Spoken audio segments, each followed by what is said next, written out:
Disebabkan mungkin Tang Mo dah tak tahan nak terkencing ke apa, so dia pergi juga dekat bahagian belakang bot tu. Tetapi entah macam mana Tang Mo terjatuh ke dalam sungai.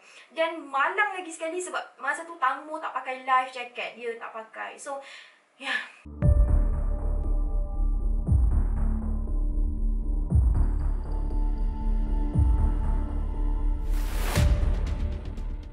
Hi guys, Assalamualaikum. It's me Nela here and welcome back to my channel. Untuk video kali ni, aku nak share dengan korang tentang kejadian malang yang terjadi kepada seorang wanita, di mana dia ni adalah seorang artis yang boleh dikatakan sangat popular dekat negara Thailand. Di mana kejadian tu berlaku semasa dia sedang menaiki bot bersama beberapa orang rakannya lain di Sungai Chao Phraya, Thailand. Okey korang, sebelum aku mula cerita dengan lebih lanjut tentang kisah perempuan ni, andai kata ini adalah kali pertama korang datang kat channel aku ni and this is your first time tengok muka aku ni kan, aku nak cakap thank you lah sebab sudi untuk klik and tengok video ni. And if korang belum subscribe lagi kat channel aku ni, jangan lupa untuk tekan butang subscribe kat bawah, okay? But andai kata korang dah pun pernah subscribe, dah pernah datang kat channel aku sebelum ni, thank you juga sebab sudi untuk datang balik kat channel ni dan sudi untuk luangkan masa untuk tengok video ni. Thank you! Sebelum aku mula ceritakan tentang kronologi kejadian yang menimpa perempuan ni, why not aku ceritakan dulu dekat korang latar belakang siapa sebenarnya perempuan ni. Cerita sikit macam mana dia boleh berjaya jadi artis yang sangat popular di Thailand. Nama sebenar beliau ialah Nida Patcharavirapong, ataupun beliau ni lebih dikenali sebagai Tang Mo Nida dekat Thailand. Sedikit info, perkataan Teng Mo ni dekat Thailand membawa maksud watermelon, iaitu tembikai lah dalam bahasa Melayu. Dia comel-comel macam tu kan. So that's why dia dipanggil sebagai Teng Mo ataupun watermelon. Beliau dilahirkan pada 18 September 1984. Dia dilahirkan dan juga dibesarkan di Bangkok, Thailand. Korang nak tahu, Teng Mo ni dia ada memegang segulung ijazah lah, iaitu dalam bidang Bachelor of Art di University Durabji Bandit. Bandit ke Pandit ke aku tak tahu. Tapi itulah dia. Kalau korang tak tahu, Tang Mo Nida ni sebenarnya adalah seorang model, pelakon dan juga seorang penyanyi. Dan dia ni sangat terkenal ya dekat Thailand, berpunyai IG ada lebih daripada 1 juta followers. So macam mana Tang Mo ni mulakan karier dia daripada usia 11 tahun. Tapi masa tu bukanlah dia terus jadi pelakon. Masa tu dia tengah berjalan-jalan dekat sebuah shopping mall. Kebetulan pada hari yang sama ada seorang pencari bakat yang ada dekat situ juga. Dan kebetulan dia terjumpa dengan Teng Mo. Dan masa tu dia perasan, dia fikir macam, budak ni nampak macam ada potensi ni untuk jadi terkenal, untuk gaya dia mungkin tinggi dia ataupun rupa paras rupa dia kan. So that's why si pencari bakat tu tawarkan Teng Mo untuk sertai sesi uji bakat. Dan selepas Teng Mo ni dapat keizinan daripada mak bapak dia, dia pun sertailah uji bakat tu. Dan akhirnya pada tahun 1998 dia berjaya untuk menjadi model dalam sebuah iklan. Iklan pertama dia selepas 3 tahun. Pada tahun 2002, Teng Mo ni dia menyertai satu pertandingan Miss Teen Thailand. Dan hasil daripada dia sertai pertandingan tu, dia mendapat tempat yang keempat. Orang kata walaupun dapat nombor 4 tak semestinya nasib dia malang kan. Selepas pertandingan modeling tu, Teng Mo ni dia dapat peluang untuk sign kontrak dengan syarikat Channel 7. Kalau korang tak tahu, Channel 7 ni merupakan sebuah syarikat telekomunikasi. Kalau kat Malaysia ni dia macam TV3 ataupun RTM ataupun mungkin Astro. Kiranya Channel 7 ni popular lah dekat Thailand. Dan start daripada situlah dia mulakan karier dia. Dan dia berjaya mendapat watak untuk berlakon dalam sebuah drama bersiri yang bertajuk Benja Keta Kwamrok. Sorry lah kalau tak betul ya sebutan ni. Yang mana drama bersiri ni ditayangkan pada tahun 2003. Setahun je selepas dia sertai pertandingan model tu. Kiranya masa ni umur dia 19 tahun. Kalau korang nak tahu, Teng Mo ni dia pernah berkahwin pada tahun 2013 tau. Dia berkahwin dengan seorang pelakon yang bernama Pakin Kamwilaisa. Tetapi malangnya, yelah mungkin jodoh tak panjang kan. Jadi dia berkahwin tak lama, cuma 2 tahun je. Di mana pada tahun 2015 dia berpisah dengan suami dia. Dan disebabkan tekanan selepas dia bercerai, mungkin dia stres, dia tak boleh terima hakikat yang dia bercerai. Dia pernah 2 kali buat cubaan untuk membunuh diri. Dengan dia telan pil tidur dalam kuantiti yang sangat banyak. Dan dia ada juga cuba untuk kelar dengan dia lah, untuk bunuh diri. Tapi nasib baiklah sempat untuk diselamatkan. Akhirnya selepas 11 tahun dia ikat kontrak dengan Channel 7, akhirnya pada tahun 2017 Teng Mo decide untuk bergerak secara independen. Kiranya bergerak bebas. Dia dah tak nak terikat dengan mana-mana syarikat, tak nak terikat dengan mana-mana kontrak. Mungkin sebab dia dah famous kan. Selepas 24 tahun berada dalam bidang seni, pada tahun 2022, iaitu pada tahun ni lah, Teng Mo ni berusia hampir 38 tahun. Kalau ikut tahun, 38 tahun lah. Dan kalau korang nak tahu, 24 tahun dalam bidang seni, dia dah pun berlakon dalam 38 drama bersiri dan juga 4 filem. Antara filem yang dia berlakon adalah Ghost Story Mina. Tapi korang bayangkanlah, 24 tahun dia jadi pelakon, dia berlakon dalam 38 drama bersiri. Power weh, banyak gila kot dia berlakon. Mungkin sebab dia ni demand dia tinggi tau untuk berlakon dalam drama. So sekarang ni aku nak cerita pula kronologi pada hari kematian Teng Mo Nida. Pada hari Khamis 24 Februari tahun 2022, kejadian ni baru berlaku dalam minggu lepas. Teng Mo ni dia decide untuk pergi dinner dengan kawan-kawan dia dekat sebuah restoran. Lepas daripada diorang makan dekat restoran tu, diorang decide untuk macam bersia-sia lah naik speedboat tu. Tu bergerak daripada Jambatan Krungton menuju ke Jambatan Rama 7 di Nonthaburi.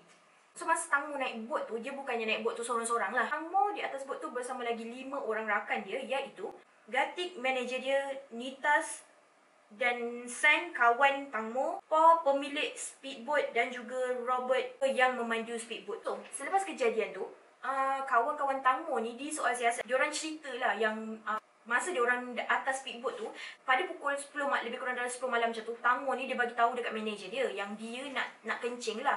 Dan bila dia jumpa pemilik boat tu, iaitu Pa, dia cakap toilet dekat dalam speedboat tu rosak. Jadi tak boleh lah nak kencing kat situ. So dia suggestkan pada Tang Mo untuk kencing dekat bahagian belakang. Lebih kurang dalam 30 minit kemudian, iaitu dalam 10.30 atau 10.40 macam tu, disebabkan mungkin Tang Mo dah tak tahan nak terkencing ke apa, so dia pergi juga dekat bahagian belakang bot tu dan cuba untuk kencing.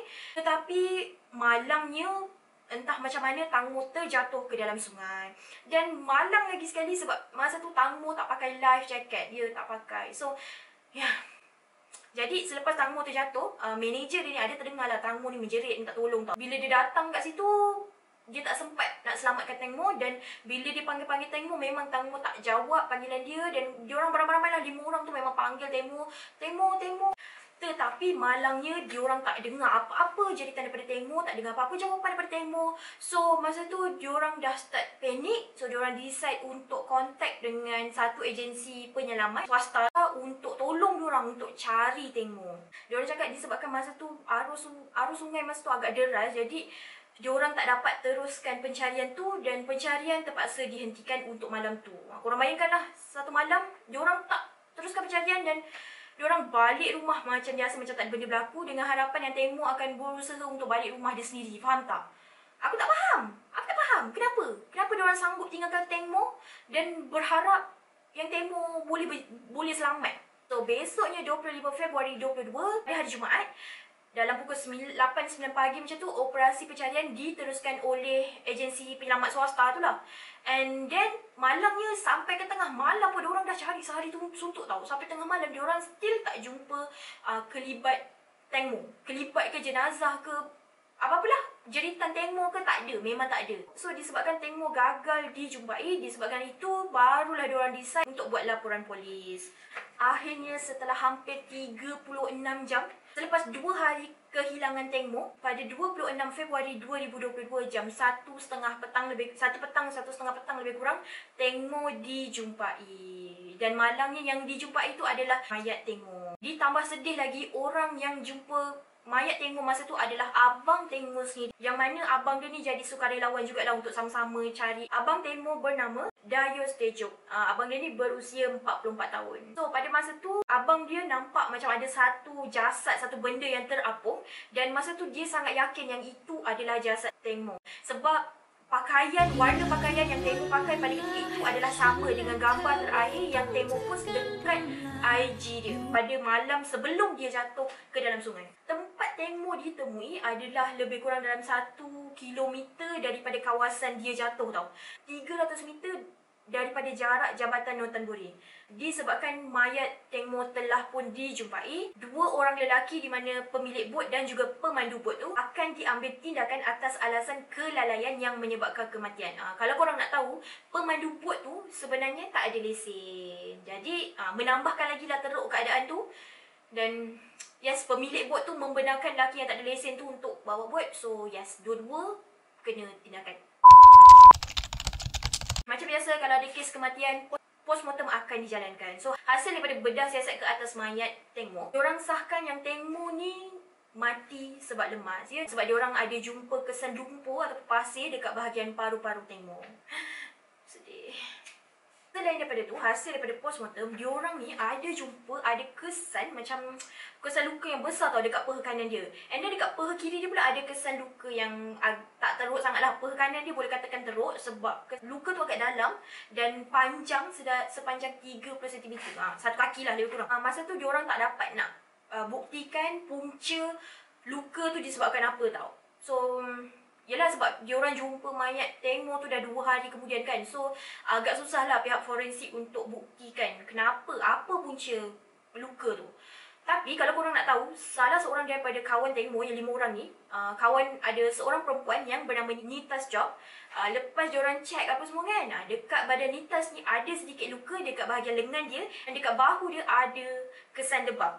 Dan tak tahu apa punca daripada kesan dan lebam dan luka tu. Masa aku mula-mula dengar cerita pasal Teng Mo ni, aku macam adalah juga terdetik. Macam, kesiannya dia ni kan, mesti dia tak pandai berenang. Kau takkan dia mati lemas. Macam tu lah, terfikir macam tu je lah. Tapi masa aku just abaikan, aku baca, aku cakap dalam hati, oh normal lah, orang mungkin dia tak pandai berenang kan. Jadi sebab tu lah dia mati. Tuk 2 hari ke berapa hari kemudian lepas aku baca benda tu kat Twitter, macam dah makin viral. Macam orang macam dah start persoalkan kenapa dia mati. Betul ke dia mati sebab dia terjatuh, sebab dia lemas. Sebab macam orang yang tak pandai berenang je akan mati lemas kan. Dan bila aku baca-baca balik, tak ya korang, sebenarnya Teng Mo ni dia pandai berenang. Dia boleh dikatakan hobi dia memang berenang. Bila dia boring, dia pergi swimming pool, dia berenang ya. Sebab dia berenang daripada dia kecil tau. So kau bayangkan sekarang umur dah 38. Dah berapa puluh tahun dia berenang kan. So of course lah dia expert. So macam jadi tak logik tau. Macam mana dia boleh mati lemas. Individu yang bagi statement yang menyatakan Teng Mo ni sebenarnya pandai berenang adalah mak Teng Mo sendiri, iaitu Panida. So disebabkan ada statement daripada mak Teng Mo ni tentang keraguan cara Teng Mo mati, disebabkan itulah ada beberapa spekulasi yang dikeluarkan.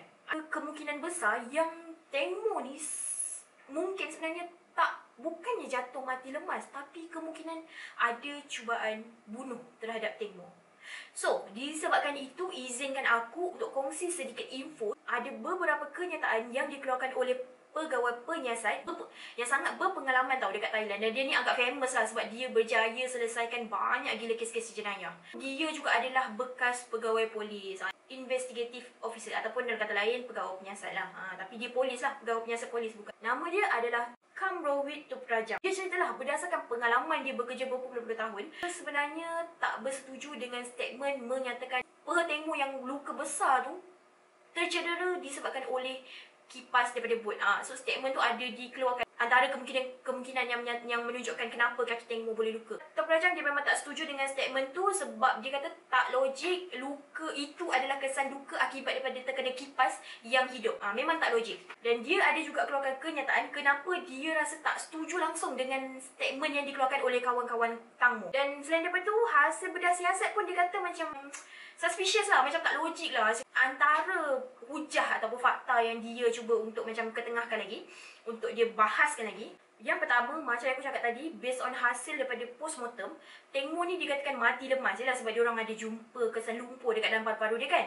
Tapi masalahnya sekarang adalah ahli patologi yang jalankan postmortem, diorang tak boleh nak decide, tak boleh nak tentukan apa sebenarnya punca sebenar yang menyebabkan luka besar yang ada pada peha kanan Teng Mo. Dan ada juga sedikit luka dekat peha kiri dia, tapi tak besar sangat lah, tak seteruk luka dekat belah kaki kanan. Dan diorang juga tak boleh nak buktikan sama ada betul ke Teng Mo tu ada cuba nak buang air masa tu. Kalau betul lah Teng Mo ni dia cuba nak buang air kan. Masalahnya kenapa masa mayat Teng Mo tu dijumpai, abang dia jumpa mayat dia tu, dia punya pakaian masa tu lengkap tau. Masa Teng Mo jatuh tu, dia pakai bodysuit. Bodysuit tu macam ni. Kalau korang nak tahu, untuk seseorang seorang individu untuk kencing semasa dia memakai bodysuit adalah sangat pelik. Sebab tengoklah gambar ni, macam mana korang nak kencing? Memang korang kena buka baju. Memang kena buka baju ataupun at least keluarkan benda tu daripada kaki. Tapi maksudnya yang tak logiknya, masa mayat Teng Mo dijumpai, Teng Mo ni berpakaian lengkap. Dia masih lagi pakai bodysuit tu dan tak ada nampak macam cubaan untuk buka benda tu tau. Dan selain daripada tu, dekat pinggang Teng Mo, elok je terikat ada satu jaket yang dia ikat dekat pinggang dia. Kat situ macam dah suspicious sikit lah. Fakta yang kedua, ahli forensik, diorang tak dapat nak tentukan sama ada Teng Mo ni betul-betul dia mati lemas ataupun dia sebenarnya tak lemas pun, ataupun mungkin adakah sebenarnya dia ni mati dulu sebelum dia jatuh ke dalam sungai. Itu menarik sebab masalahnya yang ahli forensik tak boleh nak decide ni sebab mayat Teng Mo ni dah berada dalam air terlalu lama. Dia dah kembung, dah start kembung kan. Dia punya organ-organ semua dah start kembung. Jadi diorang tak dapat nak tentukan benda tu. Fakta yang ketiga, hasil daripada bedah siasat dan hasil daripada diorang jumpa mayat Teng Mo tu, dijumpai bekas luka yang sangat besar dekat peha kanan Teng Mo. Masalahnya sekarang, diorang kata kemungkinan besar luka disebabkan oleh kesan dia terkena kipas bot tau. Which is pada aku sangat tak logik sebab kau bayangkan berapa kelajuan speedboat tu. Dan of course bila speedboat mestilah laju kan, diorang bawa dalam keadaan laju. Dan kau bayangkan enjin boat tu berpusing dengan sangat laju. Kipas of course lah laju. Dan tak logik kalau luka tu cuma sebaris. Sepatutnya dia sekurang-kurangnya cincang kaki Teng Mo. Atau sekurang-kurangnya sepatutnya ada 2 atau 3 ataupun senang cerita cala bala lah dekat kaki Teng Mo. Tapi masalahnya ada satu luka je. So tu pelik. Diorang kata kononnya luka yang ada pada peha kanan Teng Mo tu menyebabkan urat utama ataupun arteri utama yang ada peha dia tu terluka. Dan kaki dia tak boleh berfungsi menyebabkan dia tak boleh nak cuba untuk berenang untuk selamatkan diri. Yang keempat, hasil bedah siasat tu juga, diorang ni tak boleh nak decide sama ada luka dekat peha Teng Mo tu terjadi sebelum atau selepas Teng Mo jatuh. Tapi masalahnya sekarang macam tak logik tau. Sebab of course lah time dia jatuh tu dia still lagi hidup. Dan dia sepatutnya boleh berenang walaupun kaki dia terluka. Malangnya itulah benda dia memang tak boleh nak dibuktikan sebab Teng Mo berada dalam air untuk waktu yang sangat lama. Dan dia punya organ dalam badan semua dah berkembang. Sepatutnya diorang memang boleh untuk buktikan benda ni. Yang kelima, Top Kerajang ni dia sajaskan pihak polis untuk siasat semula apa yang terjadi beberapa jam ataupun beberapa minit sebelum Teng Mo mati lemas, sebelum Teng Mo jatuh ataupun tergelincir. Contohnya lah macam apa aktiviti yang diorang buat dekat restoran, diorang pesan makanan apa, pesan minuman apa, ada tak pergerakan-pergerakan yang mencurigakan yang dibuat oleh kawan-kawan dia, ataupun diorang ada minum arak ke apa ke, mungkin diorang mabuk yang mana mungkin menyebabkan Teng Mo tergelincir. Yalah sebab dia mabuk kan, tak boleh nak fikir secara logik. Ataupun mungkin diorang mabuk, diorang bergurau-gurau dan diorang tertolak kawan-kawan Teng Mo ni secara tak sengaja tertolak Teng Mo. Yalah sebab mabuk. Kena check lah dekat CCTV dekat restoran tu. Kena perhatikan lah apa tindak tanduk diorang, apa aktiviti yang diorang buat sebelum Teng Mo dikatakan jatuh. Fakta yang keenam, diorang ni kan naik speedboat kan. So korang bayangkan lah berapa sebenarnya hal laju yang pemandu speedboat tu bawa pada ketika itu. Laju ke ataupun biasa-biasa. Sebab diorang ni kan sebenarnya kononnya macam nak bersia-sia dekat kawasan pantai tu kan. Kalau ikut logik lah, kalau kau nak bersia-sia, kenapa bawa terlalu laju? Kan? Betul tak? Betul tak apa yang aku cakap? Kenapa fakta ni timbul? Sebab dikatakan ada beberapa orang penduduk setempat, penduduk kawasan tu mengadulah bot yang diorang naik ni dipandu dengan kelajuan yang sangat tinggi. So kiranya diorang memecut lah. Seandainya lah diorang ni memandu dengan hal laju yang sangat tinggi. Jarak daripada Crompton Bridge tu nak menuju ke jambatan Non-Taburi dikatakan sekurang-kurangnya dalam 30 minit. Kalau betul diorang laju lah. So kat sini lah nak kena refer balik pada CCTV, kena tengok balik pukul berapa sebenarnya diorang tinggalkan restoran tu, pukul berapa diorang bergerak naik boat daripada restoran tu. Jadi mungkin boleh tengok balik timeline diorang, betul ke yang si Tang Mo ni jatuh pada pukul 10.30 tu. So mungkin tak, mungkin diorang dah bergerak lebih awal daripada tu.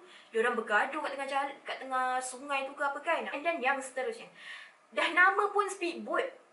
Orang tak akan bawa 30 km sejam macam bot-bot yang biasa, bot-bot nelayan tu. Tak speedboat sekurang-kurangnya 80 batu, sekurang-kurangnya 80 km sejam. Ya ke? Aku tak tahu lah. Kalau kereta lah kan kat highway, sekurang-kurangnya 80 km kan. So kalau ikut logik, kau atas bot, yelah kalau bot laju, dia akan sekurang-kurangnya dia akan bumping macam tu tau. Kalau ikut logik, kalau tanya aku lah kan, orang suruh aku kencing dekat bahagian belakang dekat enjin tu, yang of course rendah tempatnya. Kalau aku tanya aku tak nak, aku tak berani sebab tak payah tanya aku dekat keadaan tu lah. Sekarang pun aku tak berani sebab aku yakin memang aku akan terjatuh. Dan disebabkan itu, aku sanggup tahan kencing. Dan kalau tak tahan pun aku kencing dalam bot tu. Tapi kat sini agak pelik lah macam mana si Tang Mo ni dia boleh ada keberanian. Aku ada macam terbaca yang salah seorang kawan dia, si Sen ataupun Pasir tu, ada teman dia. Tapi aku tak pasti betul atau tak. Sebab ada yang aku baca tak ada orang teman, ada yang aku baca si Sen tu teman. So aku tak pasti fakta yang mana satu betul. Tapi kalau ikut logik lah, aku tak rasa yang aku sendiri pun akan pergi, akan berani untuk kencing kat situ walaupun ada orang teman. Ada orang teman tu masalah juga kan, dia tengok aku kencing pun satu hal juga. Mungkin disebabkan tu Tang Mo tak nak ada orang teman dia kan. Dan fikir balik macam tak logik lah. Dan mak si Tang Mo pun ada cakap jugalah benda yang sama. Tang Mo ni dia bintang popular, dia adalah seorang selebriti, dia dah hidup mewah. Takkanlah dia sanggup nak kencing dekat bahagian belakang macam tu. Macam tak logik lah. Orang ni dekat tandas, macam pelik dia nak kencing dekat bahagian yang tak bertutup macam tu. So aku rasa yang ini yang paling tak masuk akal sekali, alasan statement yang kawan-kawan dia orang bagi. Dan fakta yang terakhir, yang ketujuh, kalau korang nak tahu, kawan-kawan Teng Mo yang 5 orang ni ambil masa 24 jam untuk buat keputusan untuk report pada polis tau. Yes, betul. Diorang adalah usaha untuk panggil penyelamat daripada agensi swasta tu kan, untuk tolong cari Teng Mo. Adalah kononnya usaha diorang kan untuk cari kawan diorang. Konon diorang dipercaya yang Teng Mo sebenarnya masih hidup tau. In fact, kalau korang nak tahu, manager Teng Mo pada masa tu, iaitu Gatik ni, tak tahu macam mana apa yang dia fikir. Sebab diorang kan dah buat decision yang malam Teng Mo jatuh tu, diorang balik, diorang hentikan pencarian kan. Sebab keadaan masa tu, waktu tu sangat gelap dan cuma ada cahaya bulan je untuk tolong diorang untuk cari. So diorang buat keputusan untuk hentikan pencarian pada malam tu kan, malam pertama Teng Mo hilang. Dan peliknya, kawan-kawan dia ni boleh balik ke rumah macam biasa. Dan in fact, si manajernya Teng Mo ni, si Gatik ni, dia boleh balik bawa kereta Teng Mo balik ke rumah Teng Mo tanpa Teng Mo.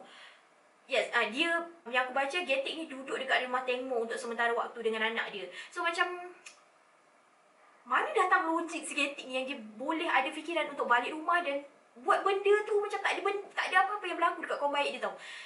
Dan apa yang dia cakap pada masa tu adalah dia rasa Teng Mo tu masih hidup, dan dengan harapan, masa tu dekat rumah dia fikir dengan harapan yang Teng Mo ni akan usaha untuk tahan mana-mana bot dan akan cari jalan untuk selamatkan diri. Macam tak logik. Apa benda si Gatik? Lagi satu yang pelik pasal si Gatik ni, ada satu sesi temu ramah lah dengan wartawan. So wartawan ni ada tanya dia something lah, and then dia jawab, dia kata lebih kurang macam ni lah ayat dia. Kalau kawan aku mati ataupun bos aku mati, rugilah aku, habislah mata pencarian aku. Sebab yelah dia bekerja dengan si Teng Mo kan. Dia kata logik tu kat situ lah. Takkanlah dia nak biarkan kawan dia mati. Kalau dia biarkan kawan dia mati, dia tak ada kerja, tak ada gaji, tak ada duit. Korang bayangkanlah cara dia cakap tu, macam tak tunjukkan langsung rasa simpati. Muka dia dengan selambanya dia jawab macam tu, macam tak logik apa yang dia cakap tu. And lepas tu, wartawan ada tanya lagi pada si Gatik, kenapa diorang ni tak informkan pada family Teng Mo tentang kejadian Teng Mo ni hilang kan pada malam tu. Maksudnya lepas daripada Teng Mo hilang, dia tak terus inform pada family Teng Mo. Korang tahu tak Gatik jawab apa? Dia kata mak Teng Mo tu bukannya scuba diver yang boleh tolong cari anak dia. Kenapa dia nak kena inform pada mak dia? Mak dia tak boleh buat apa-apa. That's why malam tu dia cuba inform pada pasukan penyelamat untuk tolong dia cari Teng Mo. Kiranya macam dia kata kalau dia beritahu mak Teng Mo tak akan boleh selamatkan Teng Mo. Mak dia tak akan boleh buat apa-apa. Aku tak faham lah. Aku tak faham apa masalah si Gatik ni. Macam kat situ je dah boleh nampak yang dia ni sebenarnya ada masalah. Mungkin ada masalah dengan Teng Mo tau. Dia tak puas hati ke apa ke, tak tahulah. So aku rasa tu je lah benda yang aku rasa statement yang logik yang aku boleh concludekan untuk kes ni. Dia lah berdasarkan daripada pengalaman penyiasat tu kan. So setakat ni, dan aku pun setuju dengan apa yang dia kata. Apa pendapat korang? Macam aku cakap tadi lah, masa aku mula-mula tengok berita pasal kematian dia ni, pasal kematian Teng Mo ni, aku masa tu fikir macam, oh okey, mungkin dia tak pandai berenang sebab tu dia terjatuh dalam sungai. So logik lah kan, orang tak pandai berenang jatuh dalam sungai. And then tak lama lepas tu keluar pula isu yang dia mungkin dibunuh. Dan bila aku dengar statement-statement ni semua, aku rasa macam mungkin betul sebenarnya Teng Mo ni dibunuh. Kesiannya.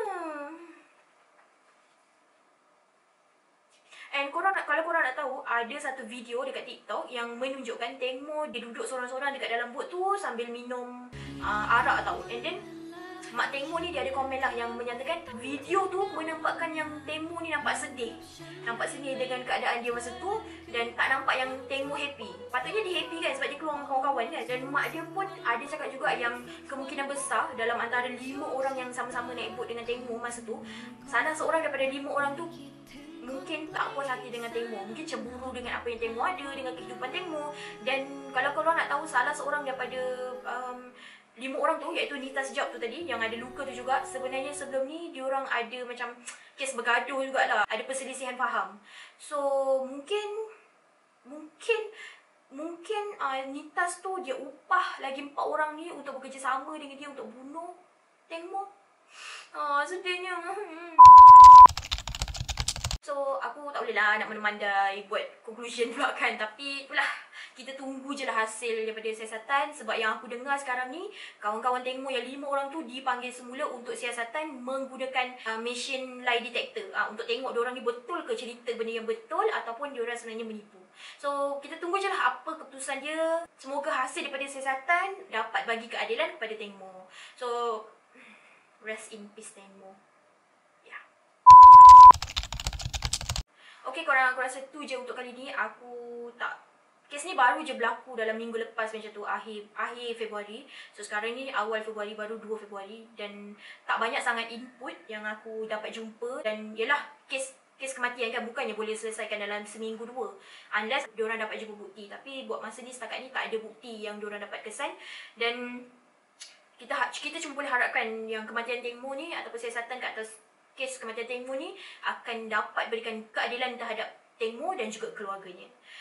So aku rasa tu je untuk hari ni. Dan aku harap korang semua enjoy tengok video ni. Kita sama-sama berdoa semoga yelah kes ni dapat selesaikan dengan baik. Macam apa yang aku pernah pesan sebelum ni, random advice for you guys. Buat pilihan yang tepat dalam hidup. Berhati-hati dengan orang yang kita jumpa. Kita mungkin rasa kita kenal orang tu, tapi mungkin sebenarnya kita tak kenal orang tu. Faham tak apa yang aku cakap? Apa yang aku cuba sampaikan? Ya, itu je pesanan aku. Sedikit pesanan. Be safe. Be careful. Dengan siapa pula yang korang kenal, korang jumpa. Kita tak tahu asal-usul kita. Tak tahu, tak kenal latar belakang dia. Okay? And that's it for today. Hope I can see you guys in my next one. Aku dah ngantuk. Sekarang pukul 6 pagi. Aku tak tidur lagi. Bye korang. Take care.